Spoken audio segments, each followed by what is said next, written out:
beautiful and the most intelligent woman I've known in my entire life. Welcome, Dr. Alice Howland. I hope to convince you that by observing these baby steps Alice, where the hell were you? Went for a run. Well, I hope you enjoyed that because you completely blew our dinner plans.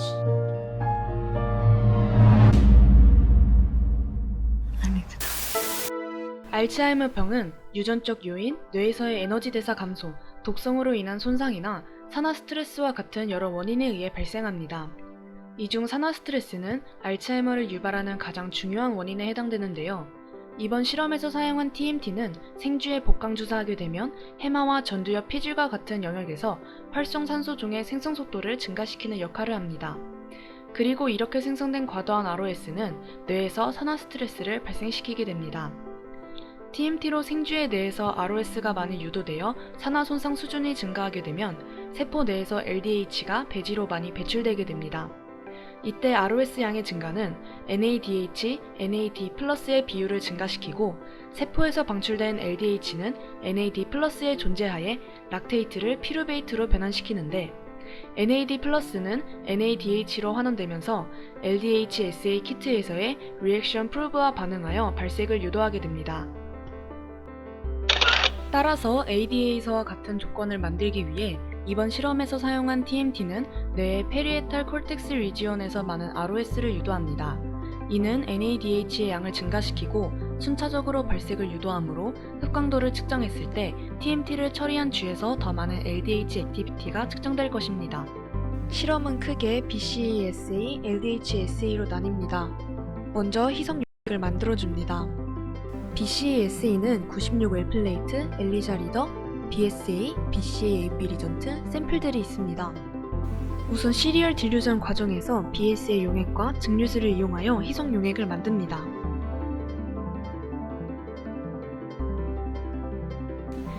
다음으로 BCA 리전트 A와 BCA 리전트 B를 50대 1의 비율로 섞어줍니다. 웰에 넣고 버블이 생기지 않도록 주의하며 96웰 플레이트에 스탠다드와 샘플도 각각 넣어줍니다.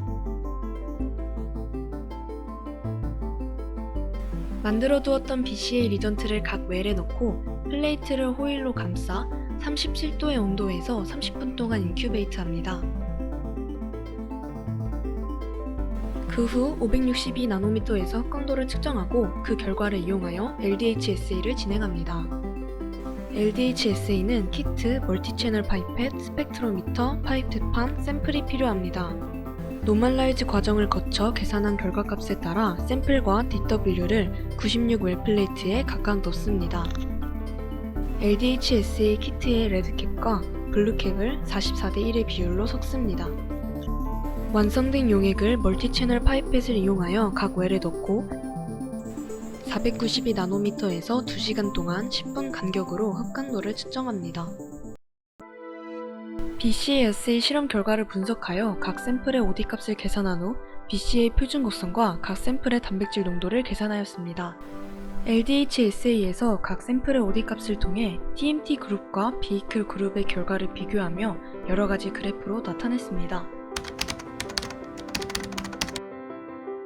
성상세포의 양에 따라 TMT가 유도하는 신경 독성 수준의 차이가 생기고 TMT의 신경 독성 효과는 실험에서 TMT의 농도와 양에 따라 큰 차이가 나타나며 마우스의 PC 리지온 샘플을 마이너스 80도에서 냉동 보관하였기 때문에 효소인 LDH가 저온에 의해 변성되어 NAD+를 NADH로 전환하는 과정에 효소 활성이 손실되는 등의 이론적 이유와 멀티채널 파이펫에 버블이 생성되었고 웰마다 들어간 솔루션의 양에 조금씩 차이가 났으며 96웰 플레이트에 피피팅하는 과정에서 플레이트 위로 손이나 피펫이 지나다니면서 이물질이 들어가 샘플이 오염되어 실험에 오차가 발생하였습니다.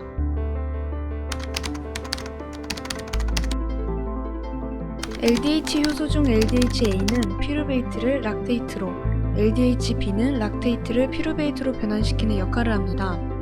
알츠하이머 병에 걸린 경우 LDH-B분의 LDH-A의 비율이 증가할 것이고 따라서 이 수치를 병을 알아볼 수 있는 하나의 지표로 사용할 수 있음을 증명하고자 했습니다.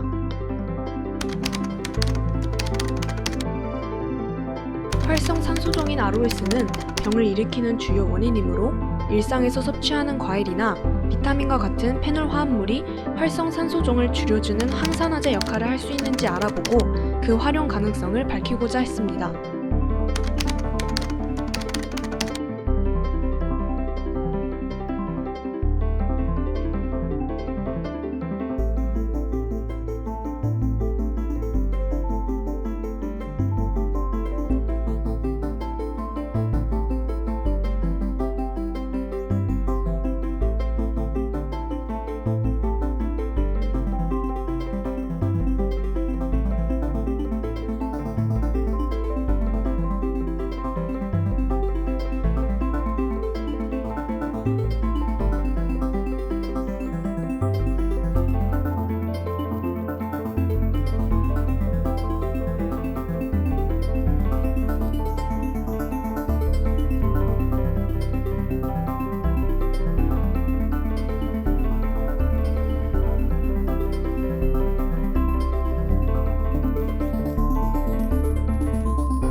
이번 생화학 실험이 RCPBL 방식의 수업이 아니었다면 수업 내용에 대해서 결코 이 정도의 수준 높은 이해와 적극적인 학습은 없었을 것입니다.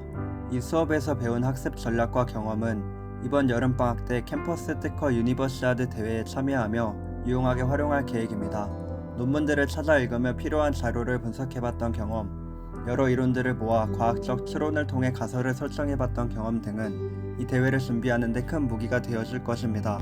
RCPBL이 학습자가 주도적으로 실제적인 문제를 해결할 수 있도록 이끄는 학습 모델인 만큼 관련 이론을 학습하는 단계에서부터 구체적으로 추가 실험을 구상하고 계획하는 단계에 이르기까지 팀원과 함께 많은 고민과 토의를 거듭하며 주체적으로 수업에 참여하였습니다. 처음에는 방향이 서지 않아 헤매기도 했지만 의견을 조율하며 어려움을 해결해 나가는 과정에서 많은 것을 배울 수 있었습니다. 이번 RCPBL 수업에서 얻은 값진 깨달음은 앞으로 다양한 문제를 능동적으로 해결하는 데 있어 큰 도움이 될 것입니다.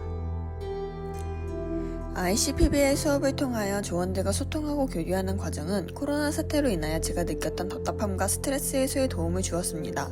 조원들과 함께 학습하는 과정에서 조원들과 끊임없이 교류하며 피드백을 서로 주고받을 수 있었고 우리 조가 선택한 하나의 주제를 깊게 공부하면서 만족스러운 수준의 학습을 진행할 수 있었습니다.